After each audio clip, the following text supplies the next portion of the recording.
তুমি না তওবা করেছিলে? তুমি না শুধুমাত্র আল্লাহর জন্য সবকিছু ছেড়ে দিয়েছিলে?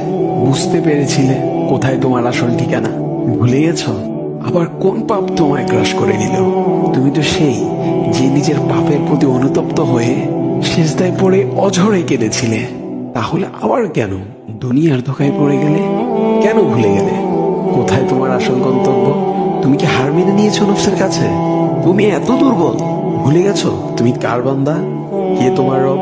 তোমার রব তো সর্বশক্তিমান। সর্বশক্তিমানের বান্দা আবার কখনো দুর্বল হয় নাকি? মৃত্যু পর্যন্ত লড়ে যাও তুমি।